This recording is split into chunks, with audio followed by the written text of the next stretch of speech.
Olá pessoal, vamos aqui para nossa aula aqui da segunda semana do ensino à distância, né? Devido à pandemia.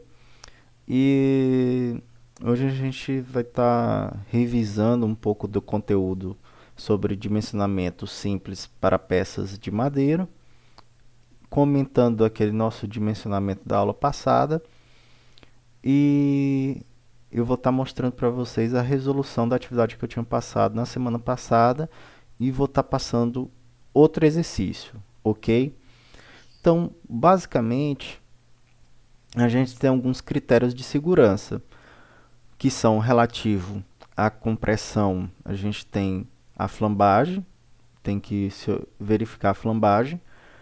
Relativo à tração, a gente vai ter que verificar as ligações, que eu vou ter uma aula específica para isso, tá? Mas basicamente agora a gente vai estar preocupado somente na área bruta, tá, do material. E com relação à flexão, vou verificar a resistência ao momento fletor e ao cisalhamento, né? A resistência que a madeira tem ao cisalhamento. Tranquilo? Então tá aqui o conteúdo, né? A solicitação ela sempre tem que ser menor do que a resistência da peça, correto? Para todos os casos, tanto para compressão, quanto para flexão, quanto para esforço cisalhante. Então, no caso da compressão, vou ter o comprimento de flambagem. Nas treliças, a gente vai ter biarticulado, né? Então, o comprimento, esse coeficiente K, ele é igual a 1, tá? Como são peças finas, né? E longas, o seu comprimento é muito maior do que as dimensões da seção transversal, a gente vai considerar ali um limite de 140 por norma, tá? Nesse limite de esbeltez, né? E aí eu tenho um coeficiente de esbeltez, ele é calculado relacionando, né, essa razão entre o comprimento de flambagem e o raio de giração.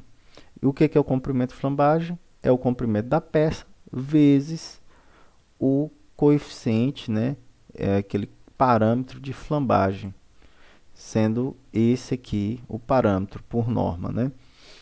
E aí, quando é rotulada, né, treliças, esse coeficiente K é igual a 1. Aí eu vou ter compressões normal, né, a fibra, então perpendicular à fibra. Pode acontecer algum detalhe, né, arquitetônico de acontecer essa situação aqui, tá? Vai ter que ser verificada. Tenho também compressão inclinada em relação às fibras, tá? Aí eu vou colocar os fatores aí relacionados a essa angulação. Com relação à tração, eu vou estar verificando o esforço solicitante e a resistência da peça, né? E é feita através daquela formuleta, né? Aquela fórmula básica de tensão é igual a força sobre área. Na flexão simples, eu vou verificar tanto a compressão quanto a tração, né? Aí eu vou ter uma região chamada de linha neutra. E isso vai ser verificado através, né, desse momento e o módulo resistente, tá? Esse momento de cálculo e o módulo resistente. Também na flexão tem que verificar a resistência da peça ao cisalhamento. Ok? E aí eu começamos, né, os nossos exemplos. Primeiramente, a gente respondeu essa peça, que tem uma resistência de cálculo à compressão de 1,592 kN por centímetro quadrado e uma resistência de tração de cálculo de 2,068 kN por centímetro quadrado. É uma madeira de maçaranduba, tá? Repare bem, esse valor aqui ele é obtido através daquela fórmula do Kmod vezes a resistência sobre o fator de ponderação, o coeficiente de segurança, que vai estar reduzindo a resistência. Se a gente for verificar essa madeira, você vai ver ali que ela tem uma resistência ali, a compressão, né, de 8,29 e de tração de 13,85 kN por centímetro quadrado. Só que a gente está utilizando esses valores, né? Por quê? Porque a madeira é um material que a gente não tem controle, né? A madeira serrada, a gente não tem controle sobre as características. Então, vai incidir todos esses fatores de minoração na resistência desse material, ok? Ah, outra coisa, a gente está adotando esse carregamento de 10 kN. Da onde é que eu tirei isso? Daquelas combinações de ações, né, que foram feitas nas primeiras aulas, né? Então, esses valores aqui, eles não são inventados e também não são os valores, né, absolutos do peso próprio, dos carregamentos em si. Existe uma combinação, né, que vai ter a ação do vento, é, equipamentos, peso próprio, o uso, cargas construtivas. O trabalhador teve que subir aqui nesse telhado para fazer isso, né?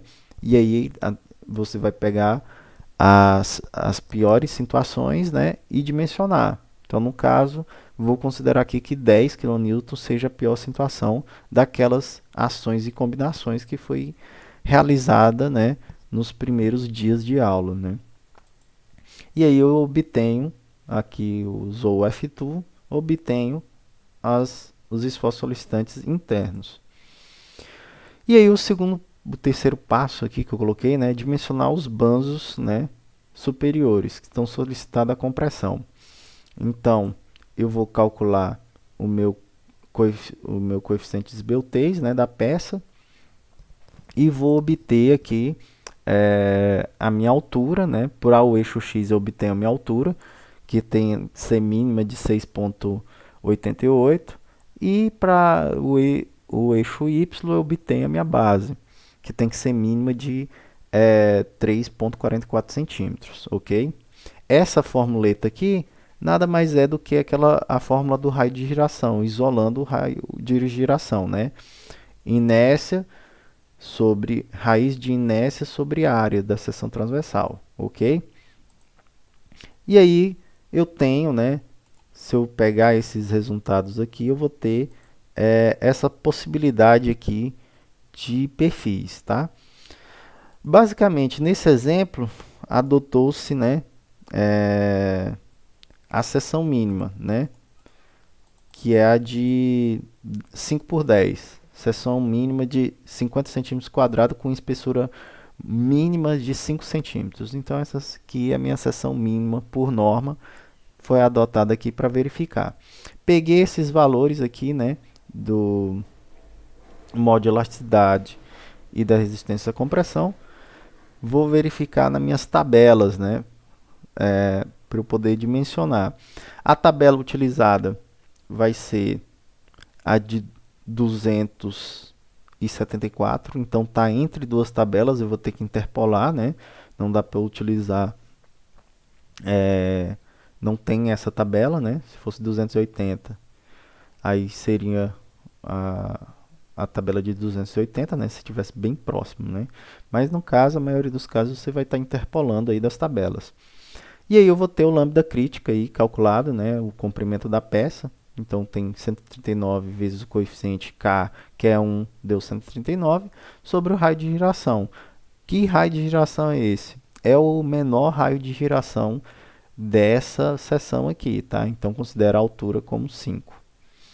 E aí eu vou obter aqui a tabela, né? A linha, que é a linha 90, e a coluna 6, ok? E aí eu vou considerar também um coeficiente de fluência o mais desfavorável possível. Tá? Em todos os casos, como eu estou trabalhando com madeira serrada, considero aqui, ó, o mais desfavorável, ok? E aí eu venho, coluna 90, linha 90, né? Coluna 6. Pego aqui o valor para a tabela de 240. Venho aqui na tabela de 280, também pego o valor.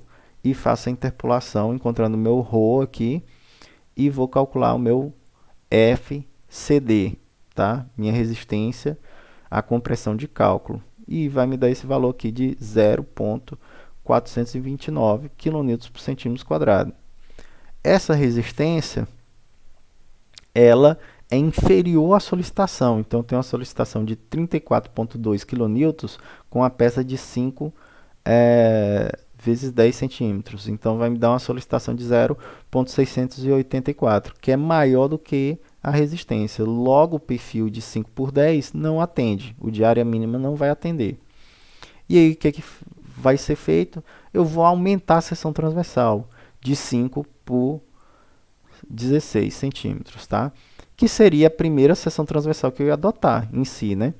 Eu poderia adotar aqui, ó, de 5 por 16, tá?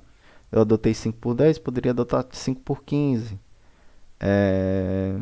E assim vai. Eu posso escolher aqui as seções que têm essas características. Base maior do que 5, altura ali maior do que 10, né? Então, poderia ser 5 por 16, 6 por 12. Posso estar... Eu que escolho, eu que sou projetista, eu que escolho. Então, você tem que ter essa ideia. Você é o projetista, você que vai escolher. Nos nossos exemplos, vamos fazer o quê? Pega a menor seção, a seção mais próxima do valor. Até para servir para você conferir com o colega de vocês e com a minha solução, tá? E usa essa tabela. Então, voltando aqui, aumentou a seção, recalcula, vai de novo nas tabelas, interpola, obtém a resistência, aumentei a seção, tenho aqui, ó, que a solicitação é menor do que a resistência. Logo, o perfil de 5 por 16 atende e ele vai ser aplicado na barra 1, 2, 3 e 4.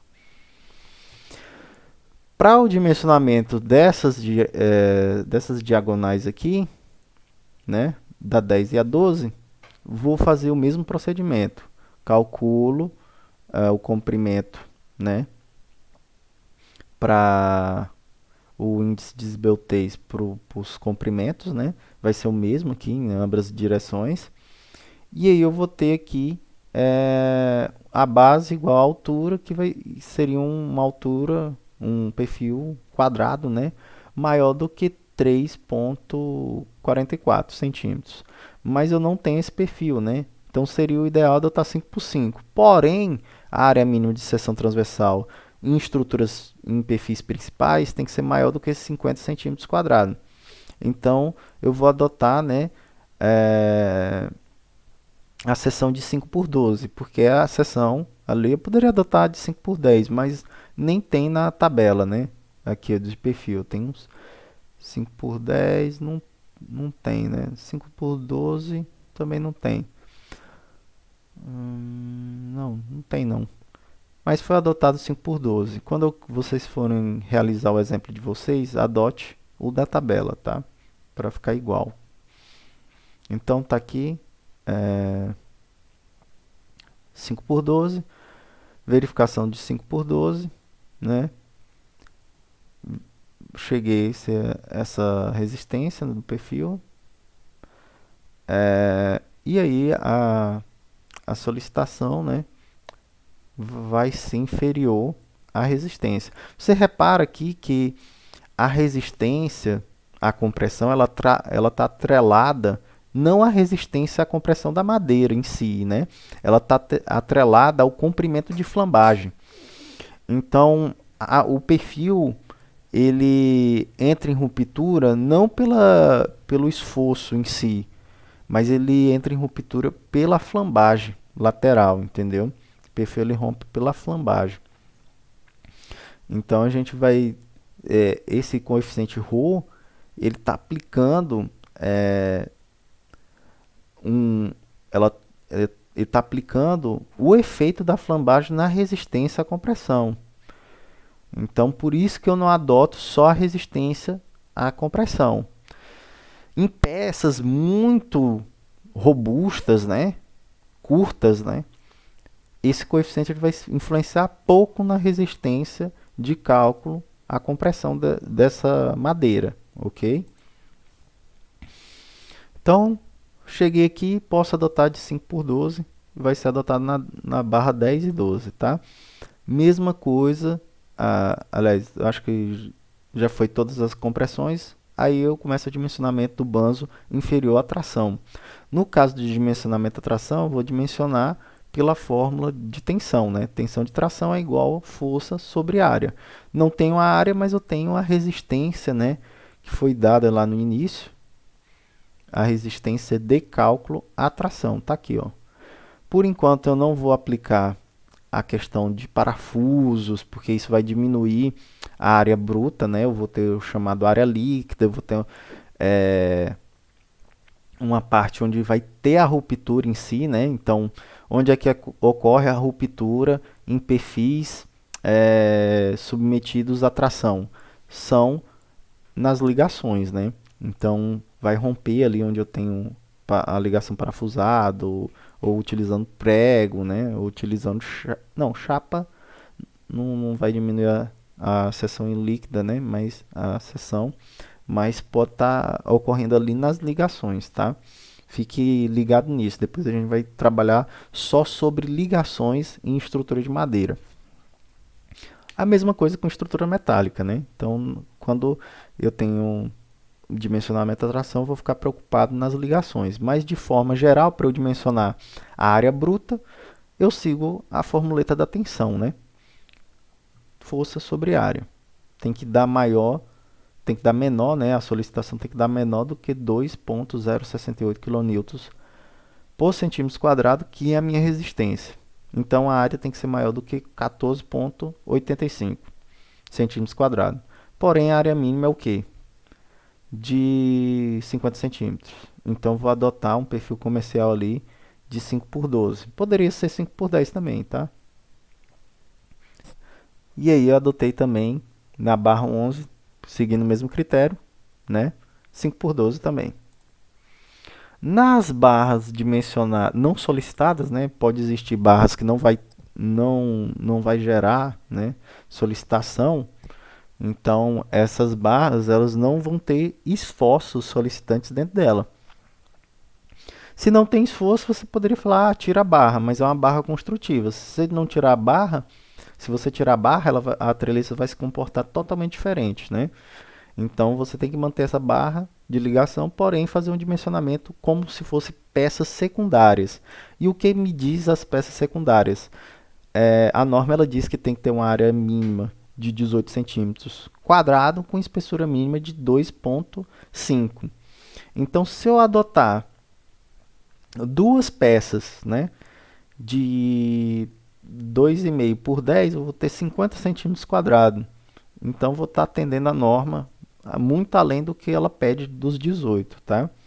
Então, eu vou adotar duas peças de 2 vezes 10 centímetros, tá? De 2,5 por 10. Então, vai ficar assim, né? Um banzo superior, a compressão, vai ficar com peças de 5 por 16. O banzo inferior vai ser de 5 por 12. As diagonais de 5 por 12. E essas duas montantes aqui compostas de duas peças por 10, né? De 2,5 por 10. E aí eu passei esse exemplo aqui, que foi um exemplo sacana, né? Que eu passei para vocês, que é um exemplo que não vai existir na vida real, tá? Por quê? Porque aqui não está fixado, tá?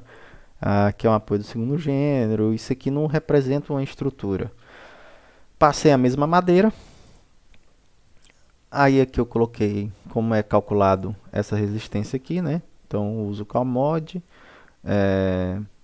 que é um coeficiente de modificação que leva em conta as influências não consideradas no coeficiente de ponderação, que é a minoração da resistência, que esse coeficiente para a compressão ele é de 1,4 e para a tração ele é de 1,8, tá? E aqui tem as tabelas, né, os valores, como calcula esse CalMod. Voltando, por exemplo, até passei ele aqui, a resposta, esse slide aí está disponível para vocês com essa resposta. Eu calculo aqui, né? Apesar dele ser um exemplo sacana aqui para pegadinha para vocês, ele é muito bom porque eu só preciso dimensionar 3 barras, né? Essa aqui e essa aqui, né? Então, simplifica muito a vida aí de vocês. Então, basicamente, ó, vai ser feita uma consideração de deformação no eixo Y, né? E no eixo X eu vou considerar, né, esse apoio aqui na realidade, se ele for do primeiro gênero, ele vai ter essa deformação mesmo, né? Então ele pode acontecer que se eu não fixar isso aqui no pilar ou onde é que seja, né, o apoio, um bloco de ancoragem, ele vai se comportar realmente aqui como essa linha vermelha, ou se ele for fixado, né, como tem essa rótula, eu vou limitar o comprimento de flambagem. Então, a flambagem real, se esse apoio for fixado aqui, restringir essa movimentação lateral, eu vou ter essa movimentação real aqui em azul, tá? Só coloquei isso aqui para vocês verificar que só em você adotar um tipo de apoio já vai mudar toda a consideração sobre o seu dimensionamento, tá?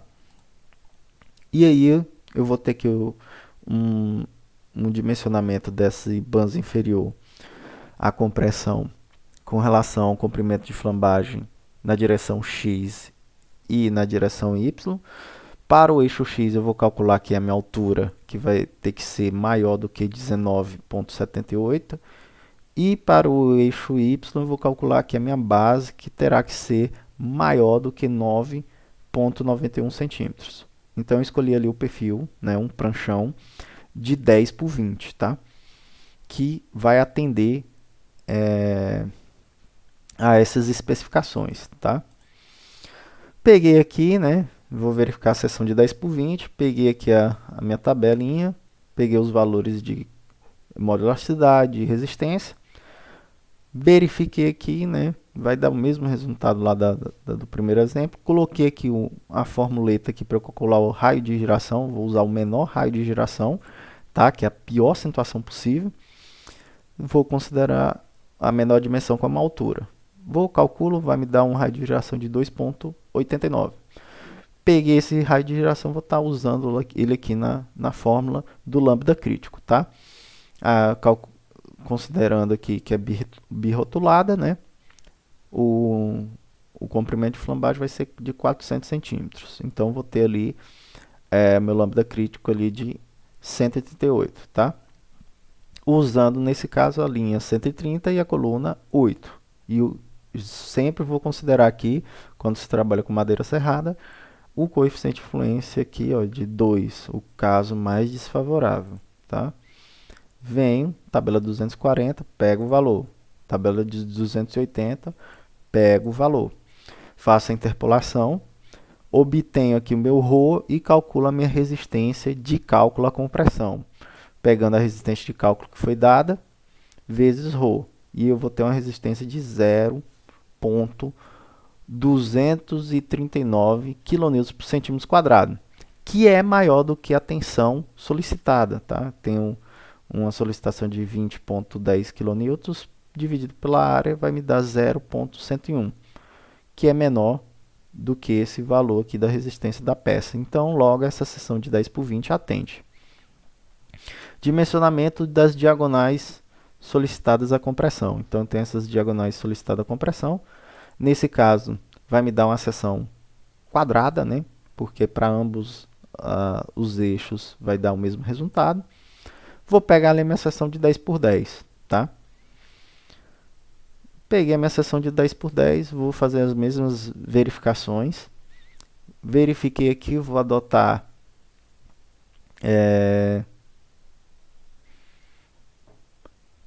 aqui meu lambda crítico de 139, né? Mudou o raio de giração. Logo, vou adotar aqui a linha, né? 130 e a coluna 9. Aí vocês podem perguntar, professor, às vezes dá um valor maior do que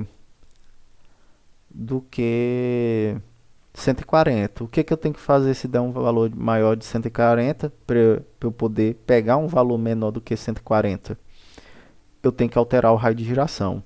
Onde é que eu altero o raio de giração? Alterando a dimensão do perfil, tá? Então, algum de vocês me procuraram.